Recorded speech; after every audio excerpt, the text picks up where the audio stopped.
Hi friends, welcome to cook with Kayu kitchen. இன்றைக்கி நம்ம பார்க்க போகிற ரெசிபி தக்காளி ரசம் எப்படி செய்கிறதுன்னு தாங்க பார்க்க போகிறோம். நான் இன்றைக்கி செஞ்சு காட்ட போகிற தக்காளி ரசம் அம்புட்டு ருசியான ஒரு தக்காளி ரசங்க.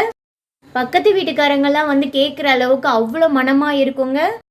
ஒரு அடுப்பில் சாப்பாடு வச்சுட்டு ஒரு அடுப்பில் ரசம் வைக்கலாங்க. சாதம் ரெடி ஆகிறதுக்குள்ளே ரசம் ரெடி ஆயிருங்க. அவ்வளோ சிம்பிளான ரெசிபிங்க. இந்த தக்காளி ரசம் ரொம்ப சுவையாகவும் இருக்குங்க, ரொம்ப மனமாகவும் இருக்குங்க. இந்த மணமனுக்கும் தக்காளி ரசம் எப்படி செய்யறதுன்னு பார்க்கறதுக்கு முன்னாடி நம்ம சேனலை யாரெல்லாம் இன்னும் சப்ஸ்கிரைப் பண்ணலையோ ப்ளீஸ் சப்ஸ்கிரைப் பண்ணிக்கோங்க. பெல் ஐக்கானை கிளிக் பண்ணிவிட்டு கீழே ஆல் கொடுங்க. அப்போ தான் நான் போடுற வீடியோ உங்களுக்கு உடனுக்குடனே வருங்க. தக்காளி ரசம் வைக்கிறதுக்கு தேவையான பொருள் தாங்க நான் எடுத்து வச்சுருக்கேன். என்னென்னு பார்க்கலாம் வாங்க. 1 டேபிள் ஸ்பூன் அளவுக்கு மிளகு எடுத்திருக்கேங்க. 1 டீஸ்பூன் அளவுக்கு சீரகம் எடுத்திருக்கேங்க. இந்த தக்காளி ரசம் செய்யறதுக்கு மிளகு அதிகமாக இருக்கணுங்க, ஜீரகம் கொஞ்சம் அதை விட கம்மியாக இருக்கணுங்க. 1 டேபிள் ஸ்பூன் அளவுக்கு மிளகு எடுத்திருக்கேங்க. ஒரே 1 டீஸ்பூன் அளவுக்கு தாங்க ஜீரகம் எடுத்திருக்கேன். 2 கட்டி பூண்டை முழுசாக எடுத்திருக்கேங்க. நல்லா வாஷ் பண்ணிவிட்டு தோல் உரிக்காமல் எடுத்து வச்சுருக்கேன் பாருங்கள். தோல் உரிக்காமல் தாங்க ரசத்துக்கு போடணும், தோல் உரிச்சிட்டு சேர்க்கக்கூடாதுங்க. 3 பச்சை மிளகாய் எடுத்திருக்கேங்க. 3 காஞ்ச மிளகாய் எடுத்திருக்கேங்க. 1/2 டீஸ்பூன் அளவுக்கு கடுகு எடுத்திருக்கேங்க. 1/4 டீஸ்பூன் அளவுக்கு பெருங்காயம் எடுத்திருக்கேங்க. புளி ஒரு சின்ன நெல்லிக்காய் சைஸில் தாங்க எடுத்திருக்கேன். தக்காளி ரசம் வைக்கிறதுக்கு தக்காளி அதிகமாக சேர்த்துக்கணுங்க, புளி கம்மியாக தாங்க சேர்த்துக்கணும். பாருங்கள், நான் ரொம்பவே கம்மியாக தாங்க புளி எடுத்திருக்கேன். சின்னதாக ஒரு நெல்லிக்காய் சைஸில் தாங்க எடுத்திருக்கேன்.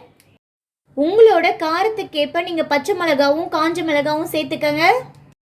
5 தக்காளி நல்ல பழமாக எடுத்து கழுவி வச்சுருக்கேங்க. தேவையான அளவு எண்ணெய் எடுத்திருக்கேங்க. நான் கடலை எண்ணெய் தாங்க எடுத்திருக்கேன். தேவையான அளவு கல்லுப்பு எடுத்து வச்சுருக்கேங்க. கல்லுப்பு போடும் போது தான் நல்ல சுருன்னு இருக்குங்க. ஒரே ஒரு பிஞ்சு அளவுக்கு மிளகாய் தூள் எடுத்திருக்கேங்க. 1/4 டீஸ்பூன் அளவுக்கு மஞ்சத்தூள் எடுத்திருக்கேங்க. தேவையான அளவு கருவேப்பிலை எடுத்திருக்கேங்க. தேவையான அளவு கொத்தமல்லி தழை எடுத்திருக்கேங்க. ரசம் வைக்கிறதுக்கு இவ்வளோதாங்க தேவையான பொருள். இப்போ மணமனுக்கும் தக்காளி ரசம் எப்படி செய்கிறதுன்னு பார்த்துடலாங்க. ரசத்துக்கு தேவையான பொருள்லாம் அரைச்சி எடுத்துக்கலாங்க. அதுக்கு ஒரு மிக்ஸி ஜார் எடுத்து வச்சுருக்கேங்க. இப்போ நம்ம எடுத்து வச்சுருக்க மிளகு சேர்த்துக்கலாங்க, ஜீரகமும் சேர்த்துக்கலாங்க. ஒரே ஒரு வரமிளகா போட்டுக்கலாங்க. மிளகு, ஜீரகம், வரமிளகாய் இந்த 3ஐயும் நல்லா கொரகொரப்பாக அரைச்சி எடுத்துக்கணுங்க. நல்லா நைஸாக அரைச்சி எடுத்துடக்கூடாதுங்க. இப்போ நான் கொரகொரப்பாக இதை அரைச்சி எடுத்துகிட்டு வந்துடுறேங்க. மிளகு, ஜீரகம், வரமிளகாய் 3 நல்ல கொரகொரப்பாக இந்த மாதிரி அரைச்சி எடுத்துகிட்டு வந்துட்டேங்க. பாருங்கள், இந்த மாதிரி கொரகொரப்பாக தாங்க அரைச்சி எடுத்துக்கணும். இப்போ நம்ம எடுத்து வச்சுருக்க பூண்டையும் இதிலே சேர்த்துடலாங்க. பூண்டும் சேர்த்துட்டு நல்லா வந்து நைஸாக அரைச்சிடக்கூடாதுங்க, ஒன்றும் பாதியமாக தாங்க அரைச்சி எடுத்துக்கணும்.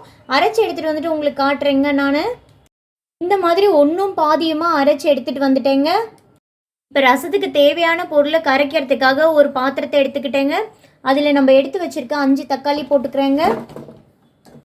இப்போ தக்காளியில் இந்த மேலே இருக்க பகுதியை மட்டும் கட் பண்ணி எடுத்துக்கலாங்க. எல்லா தக்காளிலையுமே இதை கட் பண்ணி எடுத்துடலாங்க. மேலே இருக்க எல்லா தக்காளியிலுமே கட் பண்ணி எடுத்தாச்சுங்க. இப்போ இதை 4 கட் பண்ணி போட்டுக்கலாங்க. இந்த மாதிரி போட்டுக்கலாங்க. எல்லா தக்காளியிலுமே இந்த மாதிரி 4 கட் பண்ணி எடுத்தாச்சுங்க. தேவையான அளவு கல்லுப்பு போட்டுக்கிறேங்க. கல்லுப்பு போடுங்க, அப்போ தான் டேஸ்ட் நல்லா இருக்குங்க, ரசம் நல்லா சுருன்னு இருக்குங்க. நம்ம எடுத்து வச்சுருக்க புளியும் போட்டுக்கலாங்க. மிளகாய் தூள் போட்டுக்கிறேங்க. மஞ்சள் தூள் சேர்த்துக்கிறேங்க. மிளகாய் தூள் ஒரு பிஞ்ச் அளவு தாங்க போட்டிருக்கேன். ஜஸ்ட்டு ஒரு ஃப்ளேவருக்காக தாங்க போட்டிருக்கேன், இது காரத்துக்காக இல்லைங்க. மிளகாய் தூள் ரொம்ப அதிகமாக போட்டுறாதீங்க. எடுத்து வச்சுருக்க கொத்தமல்லி தலையை கட் பண்ணி போடக்கூடாதுங்க. இப்படி ஒன்றும் பாதியமாக நல்லா கிள்ளி போடலாங்க.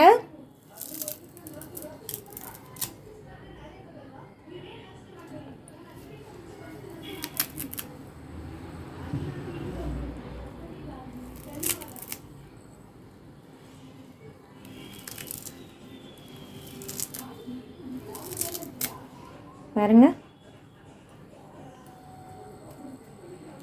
வச்சிருக்க கருவேப்பிலையும் போட்டுக்கலாங்க. கொத்தமல்லி, கருவேப்பிலை கொஞ்சம் அதிகமாகவே சேர்த்துக்கங்க, நல்ல வாசனையாக இருக்குங்க, டேஸ்ட்டும் நல்லா இருக்குங்க. காம்பு கூட அப்படியே சேர்த்துக்கலாங்க, நல்ல வாசனையாக இருக்குங்க. இது கரைக்கிற அளவுக்கு கொஞ்சமாக தண்ணி விட்டுக்கிறேங்க. அப்படியே கரைச்சோம்னா எல்லா இடமும் தெரிக்குங்க, அதனால் தண்ணி விட்டு கரைச்சிக்கலாங்க. ஒரு 3/4 லிட்டர் அளவுக்கு தண்ணி ஊற்றிருக்கேங்க. எந்த அளவுக்கு உங்களுக்கு ரசம் வேணுமோ அந்த அளவுக்கு தக்காளி போடுங்க, அப்போ தான் நல்ல டேஸ்ட்டாக இருக்குங்க தக்காளி ரசம். தக்காளி ரசத்துக்கு தக்காளி அதிகமாக இருக்கணுங்க, புளி கம்மியாக இருக்கணுங்க. இப்போ இதெல்லாம் சேர்த்து நல்லா கரைச்சிக்கலாங்க. நல்லா கையை அழுத்தம் கொடுத்து பசைங்க. மிக்சி ஜாரில் போட்டு அரைக்கக்கூடாதுங்க, அது டேஸ்ட் நல்லாவே இருக்காதுங்க. கை வச்சு கரைச்சாதாங்க இந்த ரசம் நல்லா இருக்கும்.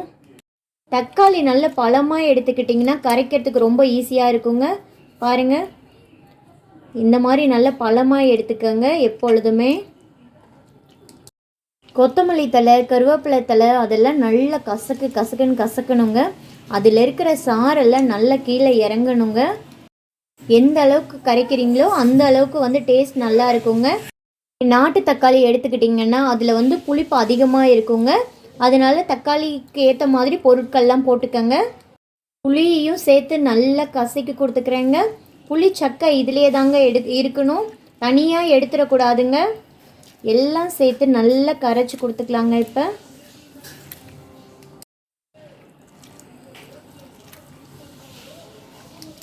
இப்போ நல்லா கரைச்சாச்சிங்க. இந்த ரசத்தில் இருக்க சக்கை இதெல்லாம் எதுவுமே தூக்கி போடக்கூடாதுங்க, இதை அப்படியே தாங்க நம்ம இப்போ கூட்டி வைக்க போகிறோம். நீங்கள் சாப்பிடும்போது இதை இருத்துட்டு அப்படியே ஊற்றி சாப்பிடுங்க. நம்ம அரைச்சி வச்சுருக்க மிளகு, ஜீரகம், வரமிளகா இதில் பாதி போட்டுக்கலாங்க. இப்போ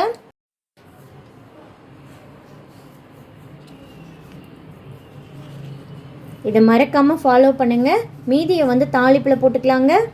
இப்போ இது எல்லாத்தையும் சேர்த்து ஒரு கரைச்சிக்கலாங்க. இந்த மிளகோட வாசம், பூண்டோட வாசம், கொத்தமல்லி, கருவேப்பிலையோட சூப்பராக இருக்குங்க, நல்ல வாசனையாக இருக்குங்க. இப்போ இது நல்லா கரைச்சாச்சிங்க. இதை எடுத்து ஒரு சைடு வச்சிடலாங்க. ரசத்தை தாளித்து விட்டுடலாங்க. அடுப்பை ஆன் பண்ணி ஒரு வடை சட்டி வச்சுட்டேங்க. தேவையான அளவு எண்ணெய் ஊற்றிக்கலாங்க. கடலெண்ணெய் தாங்க ஊற்றுறேன், கடலெண்ணெயில் செஞ்சு பாருங்கள், நல்ல மணமாக இருக்குங்க. எடுத்து வச்சுருக்க கடுகு போட்டுடலாங்க. கடுகு நல்லா பொரிஞ்சு வரட்டுங்க. கடுகு நல்லா பொரிஞ்சிருச்சுங்க. நம்ம எடுத்து வச்சுருக்க 2 வரமிளகா, ஒரே ஒரு பச்சை மிளகா சேர்த்துக்கிறேங்க. மீதி பச்சை மிளகாவை அப்புறமா சேர்த்துக்கலாங்க. வரமிளகாவை நம்ம உடைச்சும் சேர்த்துக்கலாங்க, முழுசாகவும் சேர்த்துக்கலாம், நம்மளோட விருப்பம் தாங்க. மீதி இருக்கிற மிளகு, சீரகத்தை எடுத்து போட்டுக்கலாங்க. இந்த ஸ்டேஜில் அடுப்போட அனலை கம்மியாக தாங்க வச்சுருக்கணும், அதிகமாக வைக்கக்கூடாதுங்க. 2 நிமிஷம் வதக்கினா போதுங்க. இந்த அளவுக்கு வதக்கினா போதுங்க. இப்போ கரைச்சி வச்சுருக்கிறதையும் இதுலேயே ஊற்றிடலாங்க.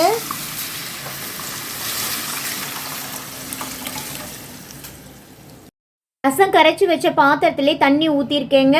நமக்கு எந்த அளவுக்கு ரசம் வேணுமோ அந்த அளவுக்கு தண்ணி ஊற்றிக்கலாங்க. இப்போ நம்ம எடுத்து வச்சுருக்க பெருங்காயத்தூள் சேர்த்துக்கிறேங்க. 2 பச்சை மிளகாய் எடுத்து வச்சுருந்தவங்க அதையும் சேர்த்துக்கிறேங்க. நான் முழுசாக தாங்க சேர்த்துருக்கேன், இதிலேருந்து காரம் வராதுங்க, ஜஸ்ட்டு ஒரு ஃப்ளேவருக்காக தாங்க சேர்த்துருக்கேன். ரசத்துக்கு தேவையான அளவுக்கு கல் உப்பு சேர்த்துக்கலாங்க. இதெல்லாம் ஒன்று சேர நல்லா கலரி விட்டுடலாங்க. இந்த ஸ்டேஜில் உப்பும் புளிப்பும் கரெக்டாக இருக்கான்னு செக் பண்ணி பார்த்துக்கோங்க. கல் உப்பு நல்லா கொஞ்சம் சுருன்னே போட்டுக்கோங்க, அப்போ தான் ரசம் நல்லா டேஸ்ட்டாக இருக்குங்க. இப்போ அடுப்போட அனலை நல்லா மீடியமாக வச்சுக்கலாங்க. ஒரு கொதி வரட்டுங்க. ரசம் பாருங்கள், ஒரு கொதி வர ஆரம்பிக்குது. இந்த ஒரு கொதி வந்ததுமே அடுப்பை ஆஃப் பண்ணிடக்கூடாதுங்க. ஏன்னா நம்ம தக்காளியை சுடு தண்ணியில் போட்டு கரைக்கலைங்க, நம்ம அப்படியே நல்லா கையிலேயே கரைச்சி எடுத்துக்கோங்க. அதனால இன்னும் நல்லா ஒரு 2 நிமிஷத்துக்கு கொதிக்க விட்டுடலாங்க. இப்போ இதை நல்லா ஒன்று சேர்ந்து நல்லா கிளறி விட்டுக்கலாங்க. அப்போ தான் ரசத்தில் இருக்க பச்சை மணம் போகுங்க. நல்ல வாசனையாக இருக்குங்க. அப்பா ரொம்ப மணமாக இருக்குங்க. இப்போ அடுப்போட அனலை ஃபுல்லாகவே கம்மி பண்ணிட்டேங்க. ரசம்னா ஒரு கொதி தானே வரணும், அதிகமாக கொதிக்க வைக்கக்கூடாதுன்னு நீங்கள் நினைப்பீங்க. அதிக நேரம் கொதிக்க வச்சா கார ஸ்மெல் வருமோன்னு நீங்கள் நினைப்பீங்க. கண்டிப்பாக கார ஸ்மெல் வராதுங்க, நல்ல வாசனையாக இருக்குங்க ரசம். நான் எப்பொழுதுமே இப்படி தாங்க செய்வேன். நீங்களும் இந்த மாதிரி செஞ்சு பார்த்துட்டு எப்படி இருந்துச்சுன்னு கமெண்ட் பாக்ஸில் மறக்காமல் சொல்லுங்கள். சளி பிடிச்சிருக்க டைமில் இந்த மாதிரி ரசம் வச்சு செஞ்சு சாப்பிட்டு பாருங்க, அப்படியே அமிர்த மாதிரி இருக்குங்க. இப்போ அடுப்போட அனலை நல்லா ஃபுல்லாக வச்சிட்றேங்க. நல்லா தளைஞ்சு கொதிஞ்சு வரட்டுங்க. நல்லா கொதிஞ்சு வந்தாதான் ரசத்தில் இருக்க பச்சை மணம் போய் நல்ல வாசனையாக கிடைக்குங்க. இப்போ ரசம் நல்லா கொதிஞ்சிருச்சுங்க. அடுப்பை ஆஃப் பண்ணிடுறேங்க. அவ்வளோதாங்க, மணக்க மணக்க தக்காளி ரசம் ரெடி ஆயிடுச்சுங்க. நல்ல ரசத்தில் இருக்க பூண்டோட மனம் தூக்குதுங்க. அந்த அளவுக்கு ரசம் நல்ல ருசியாக இருக்குங்க. நல்ல சாதம் கொலைய வச்சு இந்த ரசத்தை ஊற்றி சாப்பிட்டு பாருங்க, அவ்வளோ அமிர்தமாக இருக்குங்க. ரொம்ப சுவையாக இருக்குங்க. நான் சமைச்ச தக்காளி ரசம் ரெசிபி உங்களுக்கு பிடிச்சிருந்துச்சுன்னா மறக்காமல் ஒரு லைக் கொடுத்துருங்க. நீங்களும் உங்கள் வீட்டில் தக்காளி ரசம் செஞ்சு பார்த்துட்டு எப்படி இருந்துச்சுன்னு கமெண்ட் பாக்ஸில் கமெண்ட் பண்ணுங்கள். நாளைக்கு ஒரு புது ரெசிபியோடு உங்களை சந்திக்கிறேங்க. அதுக்கு முன்னாடி நம்ம சேனலை யாரெல்லாம் என்ன சப்ஸ்கிரைப் பண்ணலையோ ப்ளீஸ் மறக்காமல் சப்ஸ்கிரைப் பண்ணிக்கோங்க. பெல் ஐக்கானை கிளிக் கொடுத்துட்டு கீழே ஆல் கொடுங்க. அப்போ தான் நான் போடுற வீடியோ உங்களுக்கு உடனுக்குடனே வருங்க. தேங்க்ஸ் ஃபார் வாட்சிங். Bye friends.